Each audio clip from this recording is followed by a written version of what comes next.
जी viewers अस्सलाम वालेकुम। खादिम info TV में मां जो मेज़बान खादिम करोड़ो।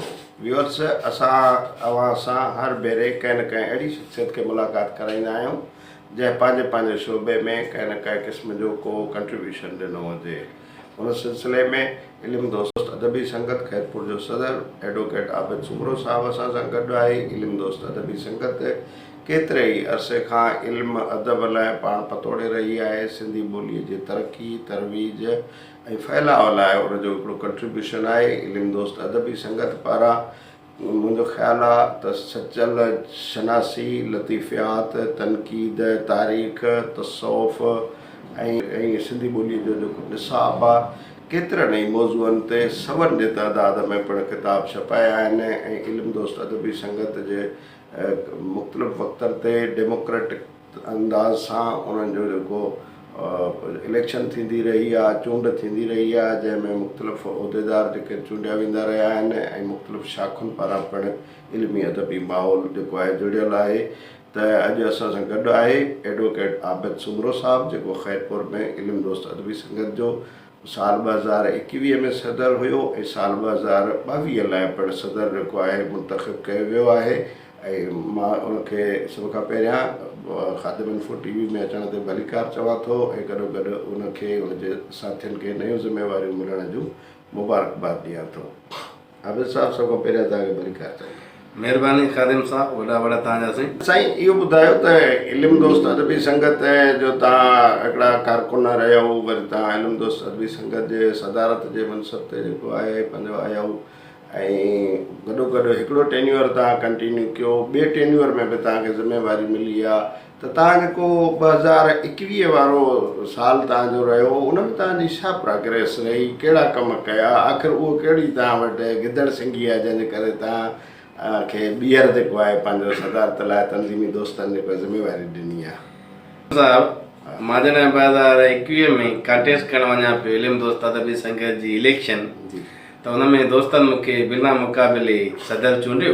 जी जी। सदर चूंडजण खां पोइ मूं इहो वचन कयो त इल्म अदब जे फैलाव लाइ कमु कबो ऐं तारीख़ जा अहिड़ा पासा खणी अचिबा, अदब जो अहिड़ा रुख खणी अचिबा जेके विसारियल आहिनि। सही।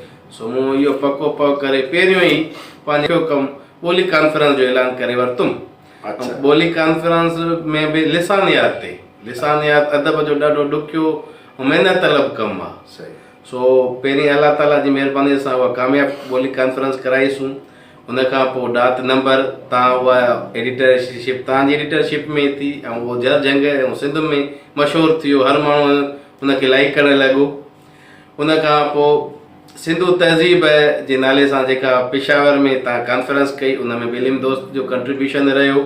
उन खां पोइ इल्म दोस्त जा मुशाइरा रहिया। उन खां पोइ 10 खां वधीक शाइरनि अदीबनि जो सालगिरह नंढा वॾा प्रोग्राम थींदा रहंदा पिया। वरी जॾहिं मां हाणे सेकेंड टाइम कुझु ॾींहं अॻु जेका इलेक्शन थी आहे उन में जेकर ईअं चइजे त गुज़िरियल 12 महीननि में तव्हां 12 महीना प्रोग्राम 12 प्रोग्राम बि अगरि कया त एवरेज माना हर महीने में हिकु प्रोग्राम तव्हांजो काउंट करे सघिजे थो।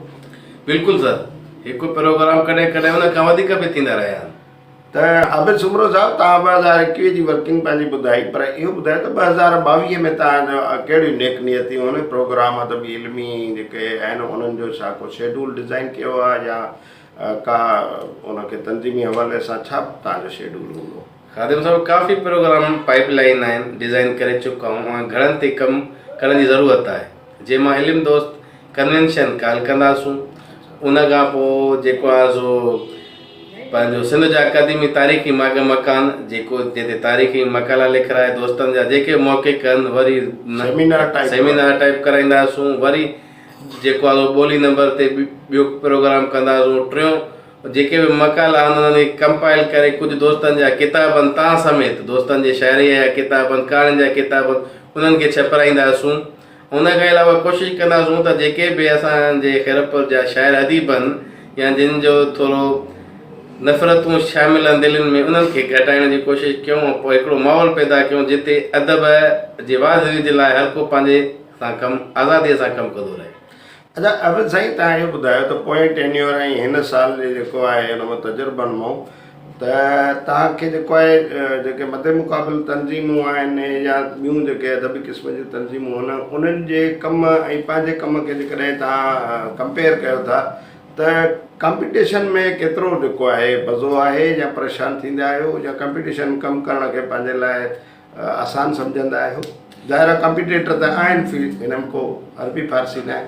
ख़ादिम साहब, खैरपुर में असांजे आसपास ही काफ़ी दोस्त असांखे कट करण जी कोशिशि बि कनि था, असां शाना बशाना कॉम्पिटिशन में बि अचनि था, पर मूंखे मज़ो ईंदो आहे। यकीन कयो, चैलेंज जेका यलगार आहे उहा मां क़बूलींदे मज़ो ईंदो आहे। भली खणी मुंहिंजो राति जूं निंड्रूं हराम थी वञनि, पर मां हुनखे जेसि ताईं पाए तकमील ताईं न पुॼाईंदो तेसि ताईं सुख जो साह न खणंदो। तव्हां बि मूंसां गॾु ॿोली कॉन्फ्रेंस में जहिड़ो मां खैरपुर में परेशान हुउमि तहिड़ी साॻी कैफ़ियत तव्हांजी कराची में बि हुई, ऐं आख़िरी राति ताईं पंहिंजी सॼी राति कम्युनिकेशन पे हली, पाण हिक ॿिए खे सुम्हणु न ॾिनोसीं। पर जॾहिं तव्हां व्यूअर्स, इल्म दोस्त अदबी संगत जे नौजवान अॻुवाण ऐं इल्म दोस्त अदबी संगत जे 2021-2022 खां सदारत जे मनसब ते वेठल एडवोकेट आबिद सुमरे साहब जो ॻाल्हियूं ॿुधियूं ऐं हुन पंहिंजे पोइ साल जी कारकर्दगी ऐं ईंदड़ साल जे जेको अज़म आहे, जेका नियत आहे, जेके इरादा आहिनि, जेके शेड्यूल आहिनि, उन जे हवाले सां जेको आहे ॻाल्हियूं ॿुधायूं। ऐं हू चवे थो त मूंखे प्रेशर में परफॉर्म करण में मज़ो ईंदो आहे। ऐं गॾोगॾु हुन इहो ॿुधायो त हिन